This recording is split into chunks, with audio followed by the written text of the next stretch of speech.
മനസ്സ്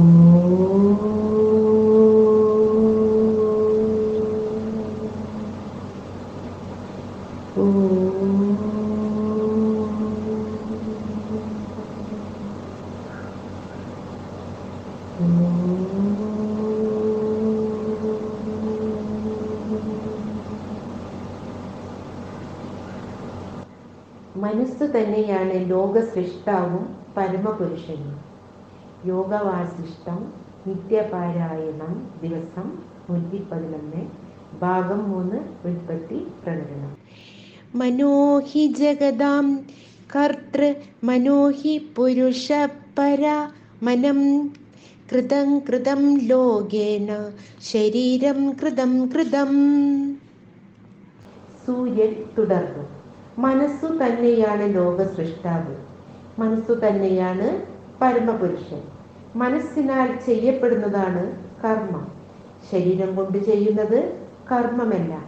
മനസ്സിന്റെ ശക്തി നോക്കൂ. ദൃഢമായ ചിന്ത കൊണ്ട് മഹാത്മാവിന്റെ പുത്രരായ ആ 10 പേര് സൃഷ്ടാക്കളായി. എന്നാൽ ഏതൊരുവൻ ഞാൻ ഈ ചെറിയ ശരീരമാണ് എന്ന് ചിന്തിക്കുന്നുവോ അവന് മൃത്യു സുനിശ്ചയമാണ്. ഒരുവന്റെ ബോധം ഭാഗ്യലോകത്തേക്ക് ഉന്മുഖമാകുമ്പോൾ സുഖദുഃഖങ്ങൾ എന്ന ദ്വന്ദ്ങ്ങളുണ്ട്. എന്നാൽ യോഗിയുടെ ദൃഷ്ടി ഉള്ളിലേക്കാണ്. അവിടെ സുഖദുഃഖങ്ങൾ എന്ന ധാരണകൾ ഇല്ല. ഇതിനെക്കുറിച്ചുള്ളൊരു കഥ ഞാൻ പറയാം. മഗധ രാജ്യത്ത് ഇന്ദ്രദ്യുമ്നൻ എന്നു പേരായ ഒരു രാജാവ് വാണിരുന്നു. അദ്ദേഹത്തിന്റെ ഭാര്യ അഹല്യ. ആ സ്ഥലത്ത് ഇന്ദ്രൻ എന്നു പേരായി ദുർമാർഗിയെങ്കിലും സുന്ദരനായ ഒരു ചെറുപ്പക്കാരൻ ഉണ്ടായിരുന്നു. ദേവേന്ദ്രൻ മുനിപത്നിയായ അഹല്യയെ വശീകരിച്ച കഥ അഹല്യ റാണി ഒരു ദിവസം പ്രഭാഷണ മധ്യേ കേട്ടു. അത് കേട്ട് രാജ്ഞിക്ക് ഇന്ദ്രൻ എന്ന ചെറുപ്പക്കാരനോട് പ്രേമം തോന്നി. പ്രേമം മൂത്ത് തൻ്റെ തോഴിമാരുടെ സഹായത്തോടെ അവൾ ഇന്ദ്രനെ തൻ്റെ അരമനയിലേക്ക് കൊണ്ടുവന്നു. തുടർന്ന് അവരിരുവരും രഹസ്യമായി സന്ധിച്ചു സുഖിച്ചു വന്നു. അഹല്യയ്ക്ക് ഇന്ദ്രനെ പറ്റിയല്ലാതെ മറ്റൊരു ചിന്തയുമില്ലായിരുന്നു. അതുകൊണ്ടവൾ നോക്കുന്നിടത്തൊക്കെ ഇന്ദ്രനെ കണ്ടു. അവനെക്കുറിച്ചുള്ള ചിന്തകൾ അവളുടെ മുഖത്തെ പ്രഫുല്ലമാക്കി. അവരുടെ പ്രേമം മൂത്തപ്പോൾ ജനമറിഞ്ഞു. രാജാവിന്റെ ചെവിയിലും കാര്യമെത്തി. ക്രുദ്ധനായ രാജാവ് അവരെ ശിക്ഷിക്കാനായി പലതും ചെയ്തു.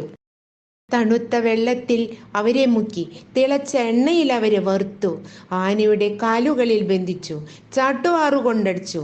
ഇന്ദ്രൻ പൊട്ടിച്ചിരിച്ചുകൊണ്ട് രാജാവിനോട് പറഞ്ഞു, എനിക്ക് ഈ ലോകം മുഴുവനും എൻ്റെ പ്രിയപ്പെട്ടവൾ അഹല്യയല്ലാതെ മറ്റൊന്നുമില്ല. ഈ ശിക്ഷകളൊന്നും ഞങ്ങളെ ഏശുകയില്ല. ഞാൻ മനസ്സു മാത്രമാണ്. മനസ്സാണ് വ്യക്തി. നിങ്ങൾക്ക് ശരീരത്തെ ശിക്ഷിക്കാം, എന്നാൽ നിങ്ങൾക്ക് മനസ്സിനെ ശിക്ഷിക്കാനോ ചെറുതായി പോലും മാറ്റാനോ കഴിയില്ല. മനസ്സ് എന്തിലെങ്കിലും അമഗ്നമായിരിക്കുമ്പോൾ ശരീരത്തിന് എന്ത് സംഭവിച്ചാലും മനസ്സിനെ അത് ബാധിക്കുന്നില്ല. മനസ്സിന് ശാപത്താലോ അനുഗ്രഹത്താലോ ചാഞ്ചല്യമുണ്ടാവുന്നില്ല. വലിയൊരു മാമല കേവലം ചെറിയ വന്യജീവികളുടെ കൊമ്പുകൊണ്ട് കുത്തിയിളക്കാനാവുകയില്ലല്ലോ. ശരീരമല്ല മനസ്സിനെ ഉണ്ടാക്കുന്നത്, മറിച്ച് മനസ്സാണ് ശരീരത്തെ സൃഷ്ടിക്കുന്നത്. മനസ്സു മാത്രമാണ് ശരീരത്തിന്റെ വിത്ത്. മരം മരിക്കുമ്പോഴും വിത്ത് നശിക്കുന്നില്ല, എന്നാൽ വിത്ത് നശിക്കുമ്പോൾ അതിലെ വൃക്ഷവും നശിക്കുന്നു.